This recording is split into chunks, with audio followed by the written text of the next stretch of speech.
Welcome back, number 25, Kevin Stevens. We're all gonna have choices in life. 28 years old, never did a drug in my life. Someone handed me something. So one 30-second decision I made changed the past of my life. For the next 24 years, my life went like this. We're on TV now, so it's kind of scary. You know, our radio and our podcast can see on TV, which is kind of new to us. So painfully, like I sat with you guys for a long time, guys, and sat there and say it's never going to be me. You know, now I'm sitting here talking to you guys because it was me. I know how those people feel because I've been in those situations where I've been stuck, and when you're in it, you can't see it. It's very hard. It's a very difficult thing, addiction and substance abuse, and people need help, and we have to get out there and kind of educate people and try to do the best we can to help. Welcome to Crosscheck Radio. My name is Kevin Stevens, and got a great show today. Got one of my hockey buddies here, and you know, it's always good to see Jen. So I'll turn it over to my buddy Andy, and we'll go from there. Thanks, Kevin. As you mentioned, we do have former NHL veteran, the great David A. Jensen. What's the A stand for? It's Alan. David Allen Jensen. And we also have two special guests from the sober living community, which, after a little hockey talk with Kev and Alex, this will be the theme for today's show. But obviously, before we talk to you, we got to introduce Alex Bezanson, an iconic figure in the town of Abington. Iconic. That's right. And he founded the Abington Substance Awareness Coalition and the Hug Foundation. Yes.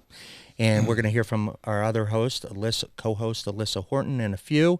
But let's welcome our first guest today, NHL veteran David Allen Jensen. It makes you sound like you're on the run. Well, no.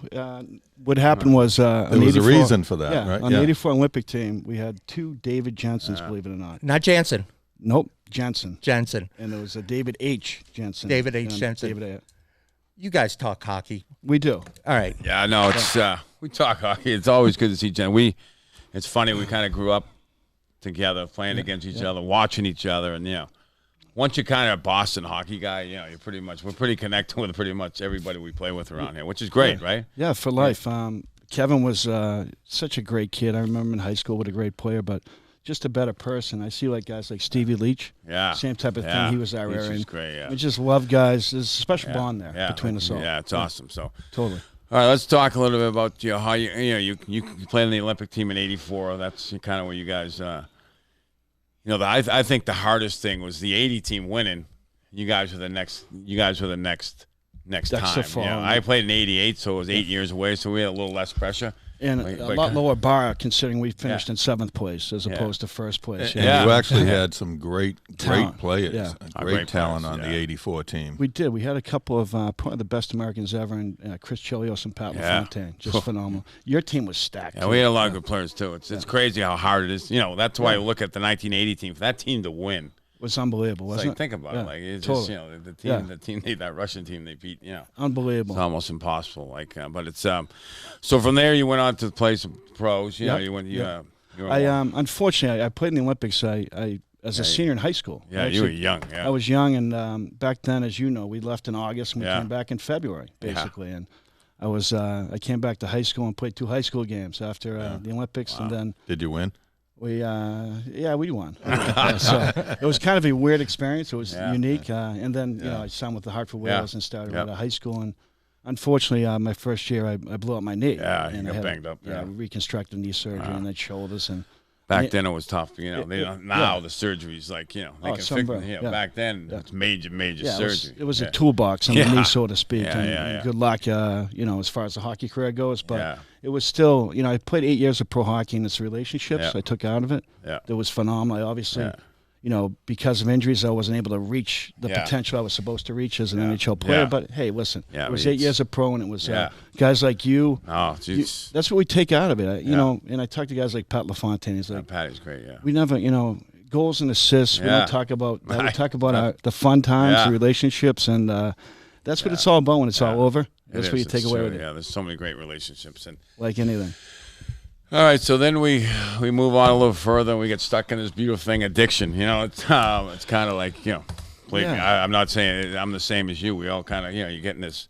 little path, a little rut, whatever you think, one thing leads to another. How did all that happen, Jensen? Well, for me, although I think I always had the alcoholic tendencies, looking back in my life, I crossed the line into the world of addiction when I was about 40 years old, through and I'm not going to blame or name him, but through a physical with the primary care doctor. Yeah. Was looking at all my scars, my shoulders and my knees, and I remember him asking me, you must be in a lot of pain these days, at your age, and I said, yeah, my back, my shoulder, and he said, I got something that can help you with that, and it was a little script for Vicodin, which I started taking, and then it was Percocets, and then it was OxyContin, and then it was that game, and like I hold much of the responsibility for that, but before I knew it, I had crossed over into the world of becoming an addict. We're talking about narcotics here, so it's no different from any other addict. Once you cross over, it's very tough to get back over the line. Yeah, and it's amazing how you do cross. So like I had the same thing. It's fun for a little while, just like. And next thing you know, you cross that line and you're stuck, right? And then without a doubt, it's euphoric for a while, unfortunately. And then you'll use it for everything, and then you think you need it to be well. Yeah. And unfortunately, nothing's further from the truth. It actually keeps you and makes you sick. Yeah. But once you're there, I'll never forget when I really realized, like, I was a drug addict. It was mind blowing to me. Yeah. It was such an emotional, like, it was crushing, and I didn't know. I was crying by myself. Like, how do I get back? Yeah. So how long were you doing that? For a couple of years, before it spun out of control, like trying to, maintain. Was the doctor still giving you prescriptions? Yeah. It escalated to, at the end of it, throughout 2 years. I mean, it starts slow, obviously from Vicodin, but your body builds up an immunity to it, so you need more and more and more. And then you're just taking it to try to keep from becoming sick. It doesn't make you feel better. It's just it's an awful cycle. I think anybody who's been in addiction knows what I'm talking about. Yeah. But having said that, it gets to a point where I was broken down into, it was just, my whole life was falling apart. And it happens quick, but it was sort of much longer than I wanted to be. Yeah, I think it drags and drags. It burns you. And so when did you have enough? How did you get to the sober and where you are today? And, Wow, it was a long road back. It really was. It took me, I'm thinking, again, when I was about to turn 40 in that 2005 mark, it took me 5 years of, I was a habitual relapser, trying every single way that I could to get back without the least amount of effort and the least amount of pain, so to speak. And it didn't work for me that way. It wasn't until I was able to really commit to, and through the NHL alumni, a program where I went out to California for 85 days, I still remember, back in 2010, to a place called the Canyon Ranch, which is phenomenal, to deal with some, not just the addiction, my addiction, but also everything that came along with all the carnage and wreckage I created through my addiction with my family, my wife, and my whole life. So, it took every bit of that therapeutically, clinically, to get me through depression, anxiety that built all this. It just caved my world into. I remember going out there. Honestly, like, I couldn't even wake up and really get in the shower, really tie my shoes. I was a broken man. So that 85 days was phenomenal for me to get through that. Not everybody has the opportunity to do that in a place like that, but they do have an opportunity to go away to a place similar to that. To get in my opinion, what I needed was the clinical, the therapy. And then from that point on, the critical part was the transition back into real life. Yeah. So I voluntarily, I knew I needed to. And it's funny how, I fought it forever for 5 years about not wanting to take that next step. Even going to California, they said 30 days. I said, how about 3? You know what I mean? Yeah. Like 3, I should be better. So, but once I got there and it was working for me, I wanted more and more and more. Because I finally had hope in my life for the first time. I felt myself getting better and getting to the other side of stuff that bothered me that I didn't even realize bothered me since I was a child, if that makes sense to anybody. But having said that, after 85 days, it was every month they approve it through the NHL alumni. So they gave me 30 more. I'm like, awesome, I'm going to get much better. Then they gave me another 2 weeks after 2 months.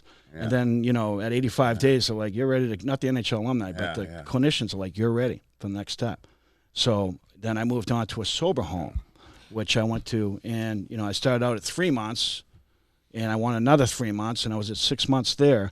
And then they're like, you're ready. And I'm like, no, I think I could use 3 more months because, again, I'm getting better and better and better. So your psychology changes, Artie. Did you have a fear a relapse, and that's why you wanted to stay? I did, but I had a real fear of that, but I just felt like I was in a position where time was helping me and I was doing what I needed to do. And it's not extraordinary work to get through recovery. It takes, looking and being willing to be able to help by guys like us ahead of you who can help you through the stages of recovery and the next steps to get well and to have a balanced life and a balanced program. I get well to have a great life and to have fun.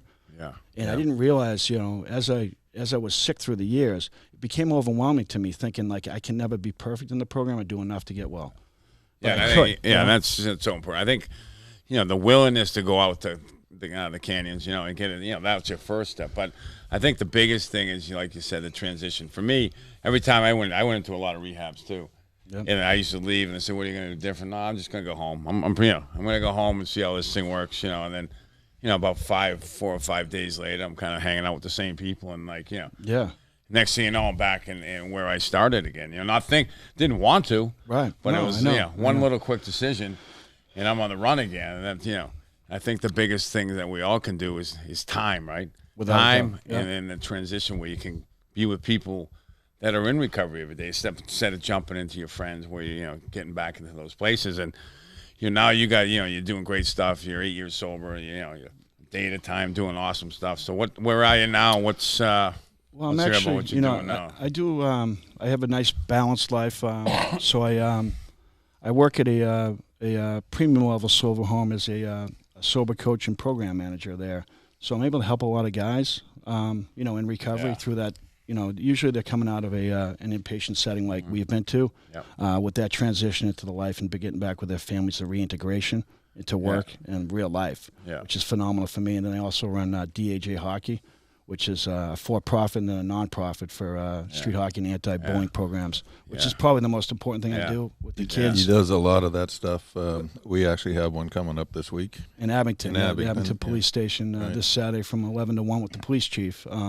And it's just a phenomenal program. We're trying to reach middle school kids and the youth of today about just how awful bullying is, and trying to stand up and fight against it, because with cyberbullying and kids are just it's awful what's happened to kids out there. And we're on an adult show here, so there are kids taking their lives because of the bullying and the social bullying.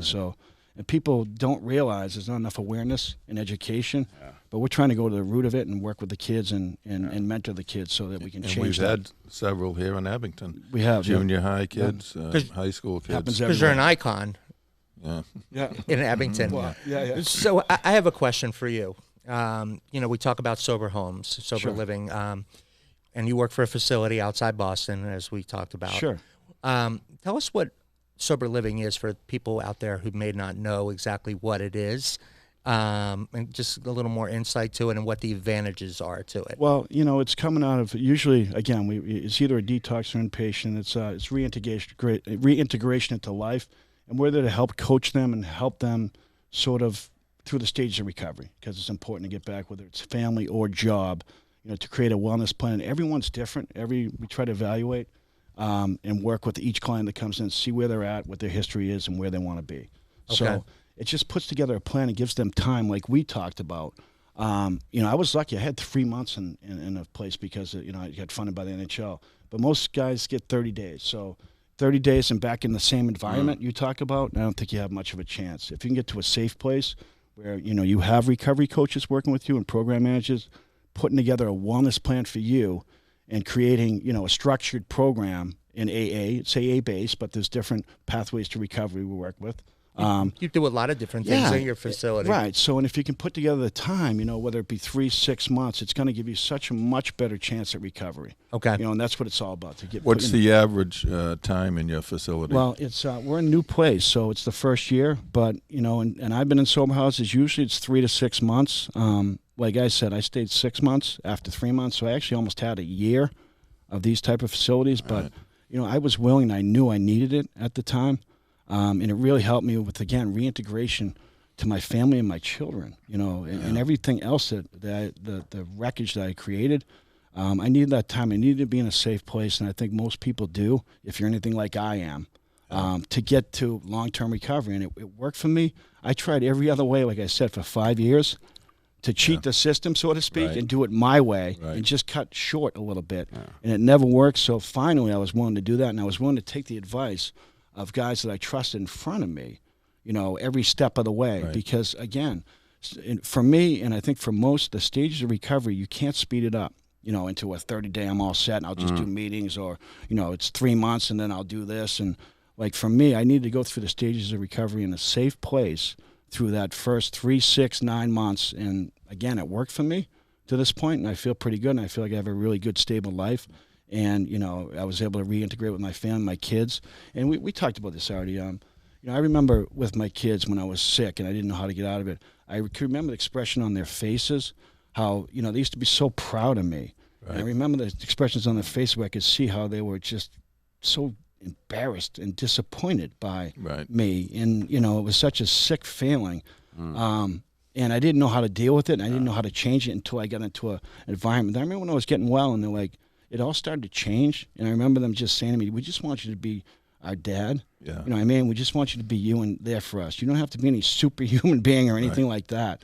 And that was important to hear from me, to bring it back to the basics, because it's just such a great relationship I have now that at the end of it, I was hopeless. I was despair. I had no hope of that. And you have a great relationship with both of them. I do. And I went from, again, it changed quick, because we went from, this guy should be in, he was a Hall of Fame hockey player, right? Yeah.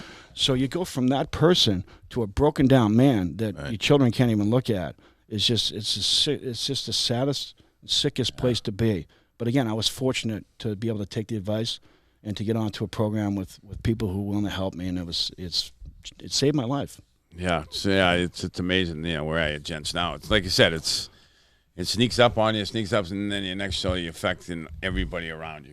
It's like, and you don't want to. We're not trying to hurt your kids. I'm not trying to hurt my kids but you're trying to do the best you can do. But the best we can do isn't good enough. Then it's like it's hard. It's a hard way to live. It's a sad way to live. It's a very hard way to live too. It certainly is. And there's so many. There is ways out. You just said how there's a lot of ways we can get out of this thing. But it's like you said, willingness. That's the biggest word when you're suffering from addiction. I'm willing to take the next step and listen to other people and not try to do it like I want to do it. And I'll go when I want to go, and I'll do what I want to do. That's the hardest thing, because you got to where you got because you worked and you got there because you worked harder than everybody else. You had more talent, whatever. That's how we get there. But this, different. It's about having people around you, and having people everybody's help. The same. And no everybody's got to help talent. everybody.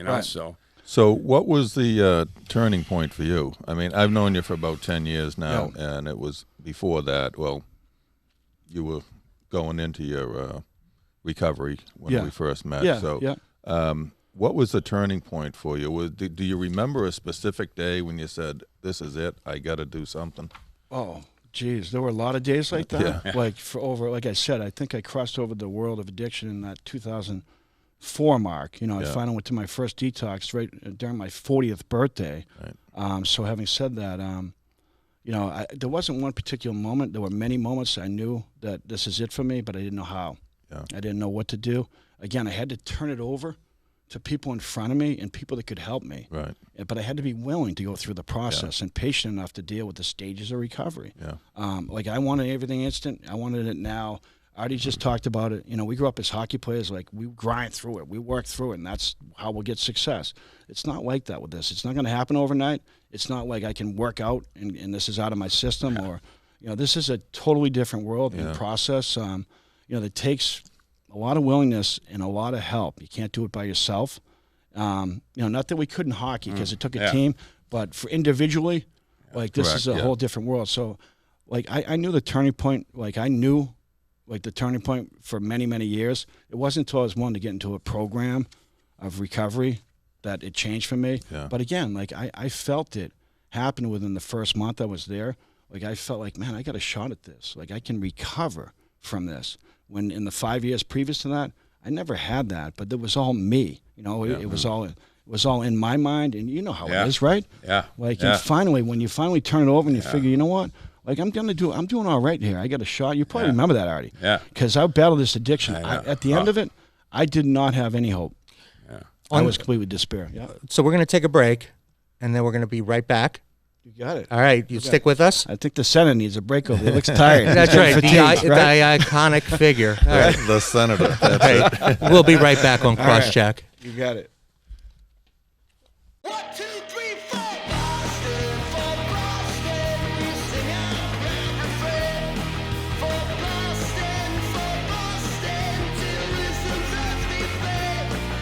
For here our water hearts are true, and the towers on the heights reach the heavens of blue. For Boston, till the echoes ring again.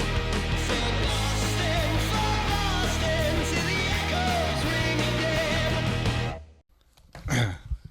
Welcome back to Crosscheck. My name is Andy Bernstein, here with two-time Stanley Cup champion Kevin Stevens, the man, the myth, the legend, and Alyssa Horton, recovery specialist. And we're going to pick back up with Dave Jensen, former NHL veteran and sober home.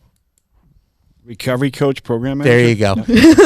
There you go. So we're having a great discussion about sober homes, really trying to give people more information about what it is, what the advantages are. And Alyssa had some questions that she was going to ask of you. Yeah, so I think that it's really important for people to be informed on both ends, right? So they're hearing in newspapers and they've seen articles on how sober houses are bad, but that's not true. Right. That's just what for newspapers to sell money, like to sell papers. So can you tell them a little bit about why it's so important to have that like aftercare? What's the structure really? And for anybody really? Well, for me, and I think for most people, you know, when you get to a point where you need help in addiction, like your life is becoming unmanageable. Right. And there's a lot of, again, for me, there's a lot of wreckage that I created that needs to be cleaned up, and it doesn't happen overnight. So going to a sober home and reintegrating back into real life, you know, trying to get back into becoming employable again, back into having relationships that were meaningful and lasting with my wife and kids was so important to do that in a safe environment where I had really good structure and really good guidance from, again, those in front of me who had done it, gone through the steps, which I needed to do. There was a lot that I needed to do on my way back to recovery. And again, we talk about the stages of recovery, you know, the first trimester and the 6 months. I'm sure you guys can remember how difficult that first year was. So Just a tad. Yeah. So for me, and again, I think I've said this before, you know, I tried everything else my way and it never worked. I ended up in the same place, and every time I got a little deeper, I sank a little deeper into addiction, depression, and, you know, towards death, in my opinion. So when I was willing to reintegrate and work in a sober environment for 6 months, and again, I wanted to stay longer, and they told me you're ready. It was necessary for my recovery, and I think it's so necessary for so many people that I've worked with in a sober home environment. You know, I can see the changes in them, and sometimes they can't, but I could feel it myself. It's kind of like watching yourself grow. It's hard to see it, but other people can see it in you. So, and people would tell me that. So there was a lot of good feedback. You know, I felt myself getting stronger. It worked for me. You know, I've been in long-term recovery. Like I said, I'm coming up in 9 years in a couple months, which is great. And it's not the 9 years. It's the quality, I think, in recovery, and you can feel it. The quality of relationships, the quality of your life, your purposefulness. You know, and it's a great place to be. And it's a great place to have all those tools that I learned through California and through sober home living. Yeah. Yeah, and I think you hit it on the head, gents, because you know there's so much wreckage that we have happens in our life when we go through, like, you know, trying to get sober. We, you know, are out there for 4 or 5, 15 years, whatever we're out there. There's so much wreckage, and to be able to be in a place, you know, some of us addicts like myself, we want everything now. You know, we want to be sober now. You kind of realize that you can't have everything now, and you can go through all those life issues in a place where you can you go home to it. It's sober, and you're around people that are sober, because those things aren't easy. You know, because we mess up. I messed up a lot of things. It wasn't easy to get back to where I had to get back to, and you know, and having a safe environment like these places are. It doesn't matter where you go or what you're at, but to be around sober people in a safe environment is really important. Yeah, the community living right at home, for people understanding it's definitely an added bonus. But another thing I was thinking, so for anyone that's listening or watching, you know, what are some of the things that they should be looking for when they're looking for a sober house? Like we said, right, there are some that may not have the best intentions, but there are some really amazing places. Many. Like the one you work for. Yep. I went through one that was amazing and saved my life. So what would you think that these people, when they're calling or we'll give a resource later on, what they should be asking when they're calling? Well, I think it's important to look at the structure of the program and see what the facility, what the amenities include too. For somebody, for myself, it was all about the program. And, there was a lot I needed to do clinically. So when you have a sober home who has a program manager or a director who's going to guide you with certain structure and requirements, standards of living in the sober home, where it's a progression, because when you come in there, there's sort of like, there's the stage of recovery. In the first 30 days, you want to be doing this, the 30 to 60 this, 60 to 90. Yeah. So there has to be a schedule, plus there has to be a history, in my opinion. You want to go talk to people who have been there before and look at what the quality of the place is and what kind of coaching or, services, resources are put into the program. In the sober living, like, explain, I don't know, for people that don't know about, so they come in, they live there. Yep. And then, you leave. It's not like a treatment place. It's more of a transition living. Where you... It is. And again, it's, everyone's different. So you have to, when you do an intake or, evaluation with the client of who they are, what their history is, and where they want to be, everyone has different family circumstances, job circumstances. So we try to tailor it to the individual, and you have to. Yeah. In every case, where you are, we got to meet you where you are and try to build back a structure and a foundation for you. Everyone's different, so obviously, like you said, Artie, like you sleep there. There's certain meetings requirements that you have to, times that you get up. Right, and those are things you should look curfews, for. Yeah. So and there's guidance. So there has to be someone there at all times, in my opinion, that are helping. Again, a program manager situation at the place, because we're looking to tailor a program to who you are. Obviously the principles are all the same in AA as far as the recovery model, but every individual is different, and every individual has different circumstances and goals in life. So we want to create a healthy, balanced wellness plan that's going to work for each individual. Awesome. One of the things that I have spoken with you about is career change. Being that, not going necessarily back to the work that you were doing before. Yeah. Can you speak to a little bit that? Well, and that's the thing too.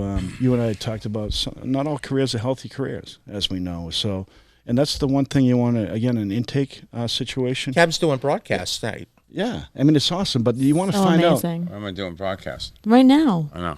Well, we talked. It's a talk show. I'm not broadcasting. But it's so true. I had to take a look at my life, and I was in a position where I had a very a good job as far as financially. I was making very good money what I was doing, but it wasn't really, it was sort of a cutthroat atmosphere that I was involved in. It was a corporate world. It wasn't the healthiest lifestyle for me, so to speak, and there was no passion in it. So, when I reevaluated what I wanted to do and to make a living, I looked at something, and I think everyone should look at this, something that, like, you have a passion for, that you're going to be happy doing, and at the end of the day, there's going to be a lot of purpose involved in it. So for me, it was critical to get back, and that's what I do with my hockey program and helping people in recovery. I've been doing it ever since I got sober, and there's such great passion. I work with so many kids and trying to make a positive difference in their lives. When I go home at night, I feel good every day because I know I impacted a kid in a positive manner. Not about the money. You couldn't put a price tag on and you know that. what? Like I get enough money to pay my bills, and that's all I need. Like at the end of the day, it's not about how much money I have, what toys I have, how many goals and assists I have. When I meet my maker, I believe he's going to ask me, what did you do with your life? How did you make a difference? And at the end of the day, when I make a difference and I feel great. Yeah. You know what I mean? It's fulfilling. I feel a lot better than when I deposited $5,000 or $10,000 or $20,000. It's whatever it is. Yeah. So for me, that was important. For me, I think it goes back to when you're working with individuals, you have to find out and try to help encourage them towards a passion in their life, and to have them challenge themselves to look at whatever career they're in. Is it the right career for you? Sometimes it is, sometimes it isn't. And it's not my decision. I don't project, but we just open it up to question and take a look at yourself. What's going to make you happy? Because we all know, what's going to make you happy in life, because you can find whatever career it is, and I believe if you're passionate and love it, you're going to be very successful and you'll do fine financially to be able to meet, whatever standards. Absolutely. People with all the money in the world have not, Totally. Some of them still are. You not can't happy. take it with you either. You know what I mean? So So that's how I have that argument with my fiance all the time. I can't take it with me. I'm going to spend it on products. Leave me alone. Products make me happy. Right. And if you bought on sale, tell them how much money you saved. I do. Yeah, exactly. I've heard it many times. That's what I say to my wife. How much did you save me today with all those shopping bags, right? Oh, yeah. Yeah. How much did you spend? Yeah. Yeah. It's awesome. Tell us about DAJ Hockey. Well, DHA Hockey is a hockey training company. We have a skills center, and then we work with skill-specific camps, clinics with kids, which I love. And then I work in a nonprofit, company called Hockey Cares for Kids, and we do anti-bullying, programs for kids. I also work with the state with foster kids, which is awesome. It's a sibling initiative where foster kids who are split up from their families, they get to come together each month, and we run street hockey programs, or flag football, or skates, and we provide pizza and games, and they get to see their siblings, which is awesome. I mean, it's so. To me, it's I was such a growing up with brothers and sisters, family's so important to me, and it is for every kid. That it's so sad that they get separated from their siblings. But it's awesome to see them come together and keep them seeing each other every month. That's important to me. And again, we talked about the bullying programs. Like, to me, it's like substance abuse or substance awareness. And, it's just something out there that it's an epidemic. Kids are dying from it. And there's not enough awareness or programs or education being put towards that. Absolutely. And that's where I want to make a difference. So DAJ Hockey does a lot of that with the nonprofits. And, so it's, it's a lot of balance to that company. I'm proud to be, the owner and operator of it. But we have so many great staff that make that work. But it's all about community. You're working with the community and volunteering a ton of your time to try to help other people. Right. And there's so many NHL alumni that support it and are involved in it. Actually, I already came to some stuff we did in Marlboro a few years back, which was awesome. Oh, cool. Nice. Clinics that we do for kids. So, it's great to work with NHL alumni. And again, like the nuts and bolts of it are the kids we work with in colleges and high schools that come out that want to be a part of it. And we try to mentor these kids, like in hockey. Yeah, it's so important. So, that's what it's all about. You were at our great skate. Amazing. I was at your great skate, which was awesome. It was so phenomenal. Artie did a great job talking to kids. He had. Luckily, I had a Penguins jacket available for him because he was having. Yeah. I had no shirt. I don't know what I had. Wait a minute. What? Yeah. I had a shirt that didn't fit. It wasn't like my regular shirt. I thought it was like one of those shirts you sign. And Speaking of that, I mean, you have a guy like that was awesome, and you have guys, hockey players are the best. You have a guy like Brian Leach, who's probably like one of the greatest hockey players ever, but one of the greatest people in the world. So cool. Yeah, he was great, and so we're going to do that again. Actually, I'm in. I'm in for everything you guys do. I'll always be there. You're the best. Because why? Because we power forward. Totally, and I totally believe in what you guys are doing. And I love this guy. He's always been the best. He's the best. He's all right. He's all right. Don't tell him that. Dave Jensen, thank you very much. Buddy. I appreciate it for you coming on. Thanks, Addy. Good to see you again. You too. We'll be right back on Crosscheck. 1, 2, 3, 4. Boston, for Boston, we sing out refrain. For Boston, till wisdom's earthly flame. For here our water hearts are true, and the towers on the heights wish the heavens are blue. For Boston, till the echoes ring again. For Boston, till the echoes ring again. Welcome back to Crosscheck. My name is Andy Bernstein, here with two-time Stanley Cup champion Kevin Stevens. He feels better now that he's eaten. I haven't eaten anything. I had a couple of potato chips. Okay, all right. And Alex Bazanson. No-time Stanley Cup winner. No, but a fan. I'm a big fan. Big fan. And an icon. Icon. And an icon. All right. All right. So thanks for being part of the table for this segment. And let's welcome our next guest, Kimberley Walsh. She's with a sober living home called Brady's Landing. Brady's Landing. So you had a very interesting career. You were in sales and marketing for 20 plus years. I was. And you have a law degree, I do. right? So you're an attorney. I was not an attorney. I saw that job and I did not want You're it. like, I'm out. You're like, I'm out. I'm not nope. doing that. Great So, education, but but you have a doctorate too. I have a doctorate in law. I was working on my second doctorate in psychology. Okay. Yeah. All right. So then you started Brady's Landing because there was a need for it. So talk to us about that, and we'll have a discussion about it. Absolutely. Okay. I'd love to. Well, Brady's Landing's been my labor of love, really. It's that it starts with, and I'll go where it started, then I'll come back to my story because it relates. Yeah.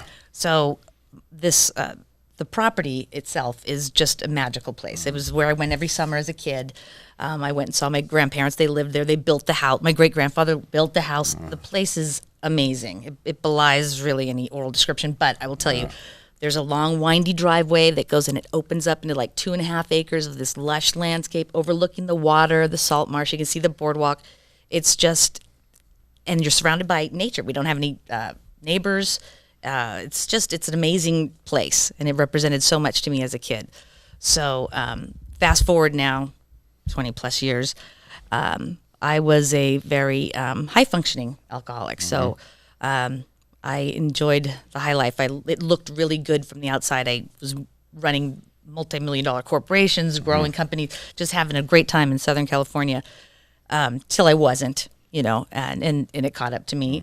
And I struggled for several years trying to, like most of us, get sober. My story isn't dissimilar than most. I mean, I thankfully did not hit the low of being under a bridge with a needle sticking out of my arm and dumpster diving. That didn't happen to me, but there was still the same amount of pain and anguish and fear and sorrow and, desperation. So when I did a couple stints in rehab, and when I finally got it, if you will, when I came out of rehab, I knew I couldn't go home because you can't go from the bubble of treatment and go straight back home, because I had done that and it doesn't work. Yeah. You need a transitional place, and your chances of success in sobriety increase substantially when you do that. So I knew I needed that, and there weren't any. They were either not reputable or they weren't, or maybe they were teenagers. And here I was a little bit older. I was like, I don't want to bunk with teenagers again. You know what I mean? I just got out of rehab. So not only was there nothing out there, there was nothing that was that I thought would fit for me, that it would be a good, solid foundation. So I kind of packed up my bags and I went back to my grandparents' place, and I stayed there by myself. I went to AA and those types of things. I worked a program, and I found that the serenity of the atmosphere, the environment, the people in the town, everything about it was just cathartic. It helped me. It was like something transformational happens when we connect to the universe through nature, and that's what really happened. And so it was a personal transformation. That was the catalyst for my recovery. So I thought, other people could get this too. What if I built something that was that catered to an older female demographic, and they could kind of get the gifts that I got while I was there? Yeah, that's it's pretty amazing. Like you said, I think there's like we talked with gents before. There's all different types of sober living and sober house, and I think, like you said, you guys cater to the over 30 women. And they have a lot more things going on, right? They have kids. A lot of a lot of different stuff can happen in their lives, at that age. Right, and it's a lot of different stuff that happens when you're 18. So for them to come together, they can kind of empower one another and build a real foundation with people who have similar life circumstances. Maybe divorce or maybe an empty nest thing going on, but they understand they've had more time on earth and they've had more experiences. And they want to relate to and be supported by, people in their demographic. How long have you guys been open for the sober house? So we've been open since November. Oh wow! Yeah. Yeah. How many beds do you have? We have 6 beds. So it's very boutique. It's very like Dave was talking about. It's very personalized. We look at the individual and we develop what we think is going to work best for them. They go during the day. They'll go to IOP, so that's intensive outpatient therapy. They'll do group therapy during the day, and if not, they'll integrate working, part-time, maybe a wellness job, that type of thing. Yeah. So you like where it is, basically where the place is, because I've been into the woods and I've been into the city. It's kind of a lot of nice. You guys are on the bay or the ocean side or whatever. It's kind of nice where you have a place where you can kind of just hang out and kind of relax a little bit, because we all know, addiction. We're always moving, hustling. There's no place to really just have that time just to sit with yourself a little bit, and that's important, right? That's absolutely important, and that's kind of the goal too. Yeah. We want to take advantage. I tell the girls all the time, look around, take advantage, slow down, just listen to we got all kinds of nature happening, the birds, and we've got the water right there, and let's walk to the boardwalk, let's take a calming walk, and you just start to get immersed in the beauty of the surroundings, and you understand things, and you start to see things more clearly, and it just is really it bodes well for your recovery process. What are some of the things that you try to reinforce with people, with your residents? Like, as far as, career transitions, are there certain things that you try to reinforce so when somebody leaves the home that they're changing behaviors so that they don't relapse? Correct. And that's so important. You can't keep them in a bubble, but so you got to give them a little bit at a time. So what we do, like say the first 30 days, it's not a good idea to have your car. You know what I mean? You don't want to be driving around. The meetings are so close they can walk, so they don't need to have their car necessarily. But once we feel that they've kind of, okay, you've proven yourself, you're doing good, let's give you another little piece. And each one's going to be different, right? Sometimes they don't get their car back at all. They're just not ready because they. But okay, this one's ready. Give you your car back. Okay, you're doing well with that. That's great. You want to go home for, go back to see what happens. What are going to be your triggers? Let's look at some relapse prevention tools before you go back. Check in. Who are you going to check in with? Who's your buddy? You know what I mean? We kind of get that set up so that they can. So they go, okay, here's a little taste of what it's going to be like to be at home. Okay, now I feel more comfortable, right? So they work up to going back home. Now, do you drug test them absolutely when they come back? Oh, absolutely, right, and randomly.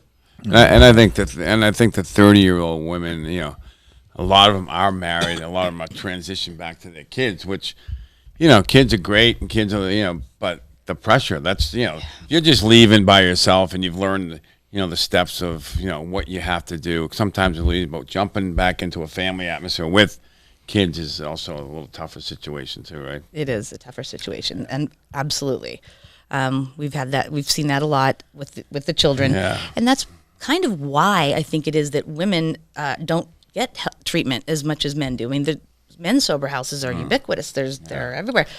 You don't see any women. You don't see the women's houses as much, and I think that comes from a lot from stigma. That it's just more acceptable. I think our society is such that it's easier for men to be able to step away from the family, whereas females they're the glue, and I can't leave my children to go 6 months to a sober living home. Are you crazy? So they don't get treatment. So I have a friend who's an ER doctor, right? And he tells me, Kimberly, these women are dying in the ER. Women your age and older, whatever, of cirrhosis, of alcohol-related conditions. It's terrible.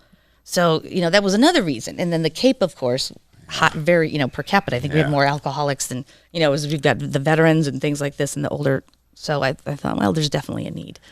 How does it help you in your sobriety running a home?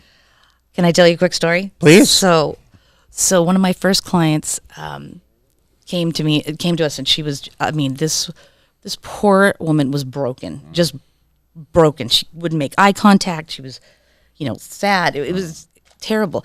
So finally, after 30 days or so, her husband comes to visit, and he hadn't seen her in the whole 30 days. So he comes in, and she's behind me. And so I see him see her, and his eyes opened, he just started welling up and just was emotional. He began crying. He said, "Oh, my wife's back," and I went, and there it is. That's why I do what I do. That helps my recovery. Okay. Yeah, that's I think that's when you're in your position and what you do, that's when you see people get to the next step and be happy and be back with their family, that's that's what it's all about. But any of us in recovery see someone get sober, but with you're personally, you have a little more different relationship sometimes when you see the people all the time, and once you're able to take that next step, it's huge. Oh, it's amazing. So here's my other question. What is the after? So somebody leaves. Is there a follow-up? Do you keep connected with people? 100%. Yes, the alumni is very important because again, this is the foundation they're building. So these women are forming bonds. They're friends with one another. They want to keep in touch. I mean, they come from different places around in Massachusetts, and so they can keep in touch. They may not go to the same meetings, but we all want to bring them back at least once every quarter to do an alumni function where we'll just have a barbecue or just enjoy the property again, and they tell their stories and encourage the new women who've just come in. What is like, how is it hard? How hard was it to get your house, like be able to get like people, like not people there, but for you to actually have a sober house, Good question. It, like I said, is a labor of love. Lots of hurdles, but I will tell you this: when I realized that that's what I was supposed to do, and I put one foot in front of the other, and miracles happened, and doors opened, and it really did flow. Not that is not to say there weren't unbelievable hurdles. Yeah, tell us about that. What are the hurdles? Well, there was funding for one. Yeah. Right. That's going to be your number one issue, right? But I'll tell you, one of the things that when I knew I was supposed to be doing this, we had, I was in California and I'd packed up my bags and my dog, Brady. Oh yeah, that's a dog. Nice. Yes. And we moved across country, drove across country. And so when we were going to, I went in and had investor with purchasing the house. We had to come up with the closing costs, right? Which I was not informed of how high they were going to be. They were going to be upwards of like $14,000. Yeah. Okay. Now I didn't have an account in Boston at that time. I had an old bank account that I knew didn't have anything in it. So I was, well, what are we going to do? I don't have $14,000. Who has $14,000 laying around? Yeah. So and it was 2 hours before we're supposed to close. Right, so I'm going.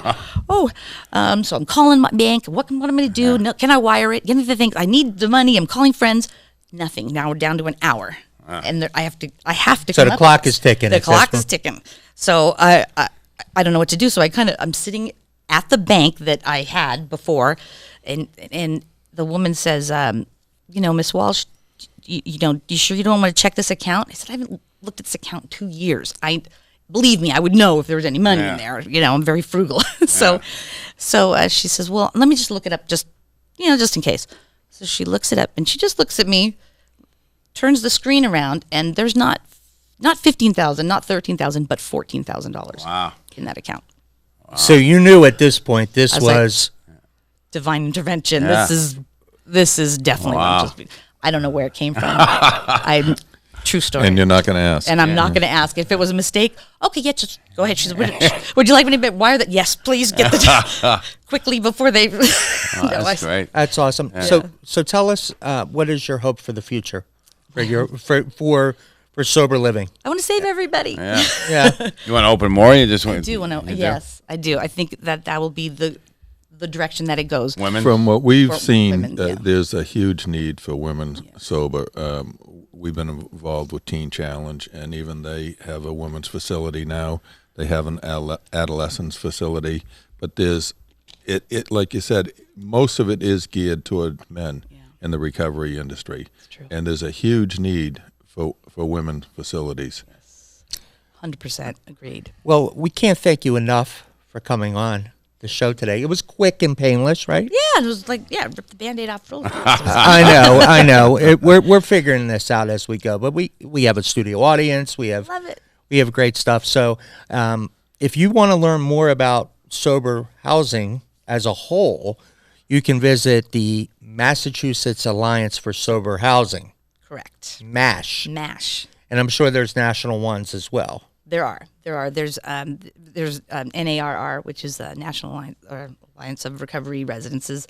But yes, you can contact those agencies if you, if people have questions and anything, I can answer questions too. I can, Brady's Landing is a female only sober home, but we have referrals in network for anything they need, IOP, other sober homes, what have you.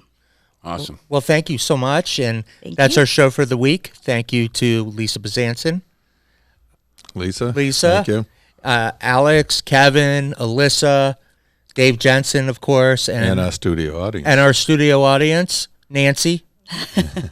Kimberly's mom. Kimberly's mom. And from Arizona. Yep. So thanks, everybody. We'll see you next time on Crosscheck. Thank you.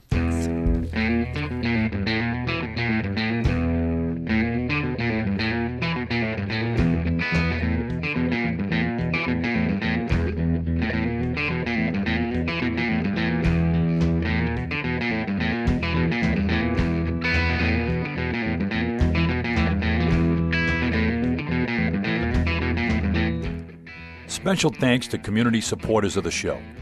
City of Boston Credit Union, Martin's Restaurant in Abington, Mass., and the Washburn House, Effective Addiction Treatment.